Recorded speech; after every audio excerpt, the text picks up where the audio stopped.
आदाब दोस्तों गुजरात के अंदर मोरबी कच्छु नदी ब्रिज टूटने के मामले में एक और बड़ा खुलासा हुआ है। यहां पर अब गुजरात की सरकार और जो कंपनी जिसको ये कॉन्ट्रैक्ट दिया गया था वो और तमाम लोग फंस गए हैं दोस्तों। किस वजह से? क्योंकि फॉरेंसिक जो जांच करने वाले अधिकारी थे उन्होंने जांच करने के बाद एक बड़ा खुलासा किया है। किस तरह से इसकी जानकारी आगे आपको देंगे। साथ ही साथ दूसरी एक और बड़ी खबर आ रही है दोस्तों मध्य प्रदेश से, जहां पर बीजेपी के नेता समेत 48 लोगों को 7-7 साल की सजा हो गई है।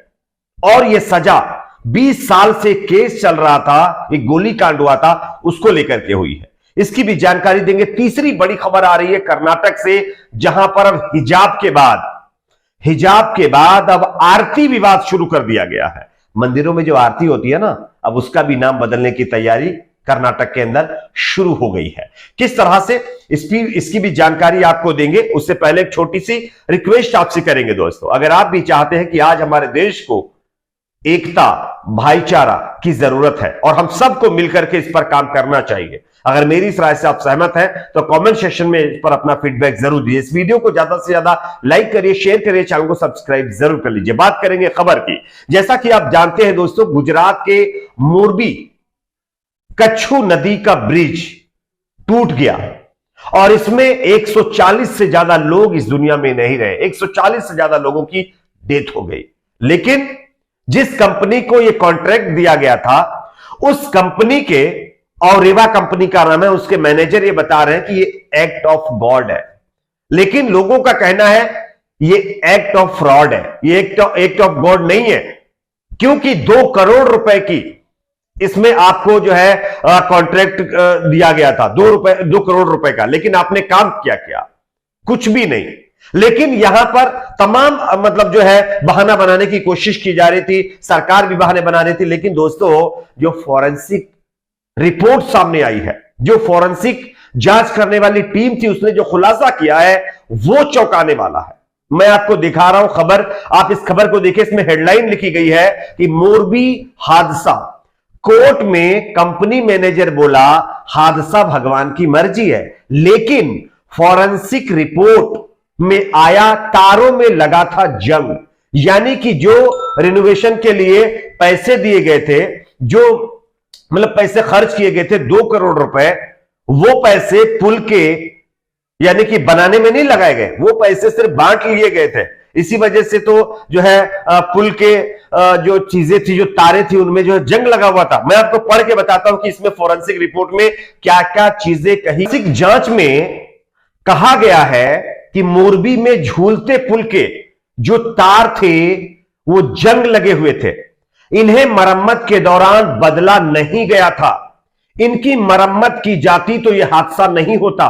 ये मेरे अल्फाज नहीं है, ये फॉरेंसिक रिपोर्ट में जो लिखे गए हैं ना, जो जांच करने वाले अधिकारी हैं, जिन्होंने पूरे पुल का इंस्पेक्शन किया है, एक एक चीज को जांचा परखा है, उन्होंने ये शब्द लिखे हैं, उन्होंने अपनी रिपोर्ट में यह बात कही है। आगे यह भी कहा गया है कि यह बात मोरबी पुल हादसा मामले के जांच अधिकारी और मोरबी के पुलिस उपाधीक्षक पीए झाला ने स्थानीय अदालत में पेश फॉरेंसिक साइंस लेबोरेटरी रिपोर्ट में कही है।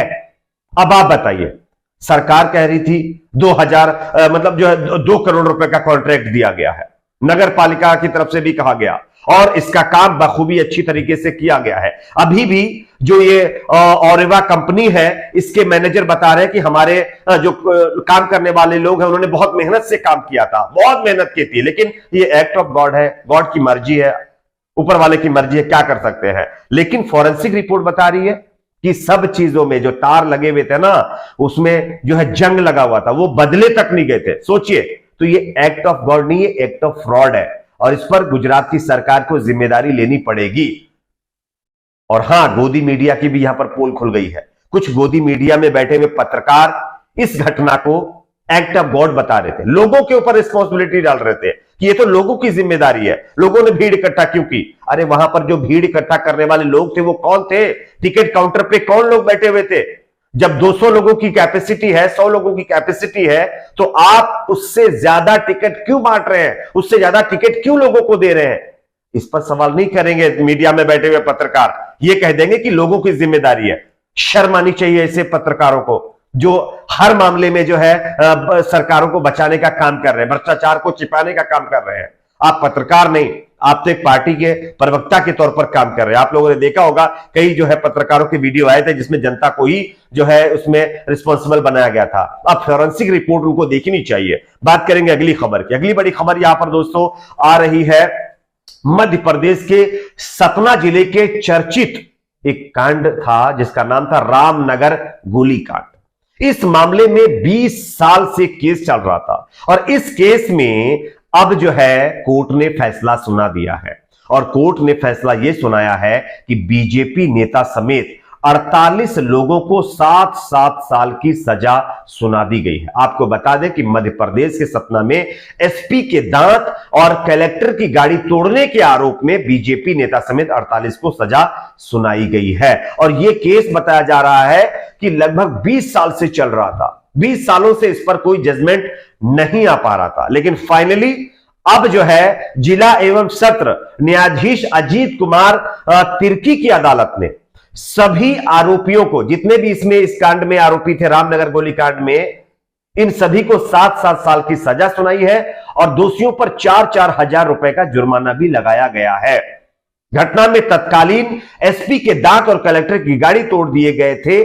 जिस समय आरोपियों को सजा सुनाई गई उस समय कोर्ट में बड़ी संख्या में आरोपियों के परिजन और समर्थक भी वहां पर पहुंचे हुए थे। तो ये बड़ी खबर मध्य प्रदेश से सामने आ रही है, लेकिन ये खबरें आपको मीडिया के अंदर देखने को नहीं मिलेंगी क्योंकि इसमें एक पार्टी का भी नेता है ना, इसलिए। खैर, एक और खबर की बात करेंगे, कर्नाटक से आ रही है जहां पर अब मंदिर के अंदर होने वाली आरतियों के नाम बदलने की तैयारी चल रही है। काश इसकी जगह जो है कोई दूसरी चीज का नक्शा बदलते, लोगों को रोजगार देते, स्वास्थ्य हॉस्पिटल में जो हालत बद से बदतर होती जा रही उसका मतलब जो है हाल बदलते तो ज्यादा बेहतर होता, लेकिन उस सब चीजों पे काम उतना ज्यादा बेहतर तरीके से नहीं हो रहा है क्योंकि उस पे आप जानते हैं ना कि मतलब जो है वोट कहां मिलने वाला है। खैर, यहां पर देखिए मैं आपको खबर दिखाऊं, आप देख सकते हैं आज तक ने छापा है कि कर्नाटक के मंदिरों में होने वाली सलाम आरती का बदला जाएगा नाम। सरकार जारी करेगी नोटिफिकेशन। मैं आपको बताता हूं यह मामला कहां का है। कर्नाटक सरकार के मंदिरों में होने वाली सलाम आरती, एक आरती थी जिसका नाम सलाम आरती था, सलाम आरती के नाम से इसको किया जाता था, लेकिन अब सरकार की तरफ से कहा गया है कि अब इस आरती का नाम बदल करके जो है दूसरा रखा जाएगा। ठीक है ना, और ये आरती जो है अब इसका नाम जो है सलाम आरती नहीं रखेंगे। ये जो है नया एक नियम जो है कर्नाटक के अंदर लागू करने की बात कही जा रही है। अब सलाम आरती की जगह देव तीगे आरती करी जाएगी, सलाम आरती की जगह मंदिरों के अंदर। आपकी अपने इस पर क्या राय है जरूर बताइए। वीडियो को ज्यादा से ज्यादा लाइक करिए, शेयर करिए, चैनल को सब्सक्राइब जरूर करें।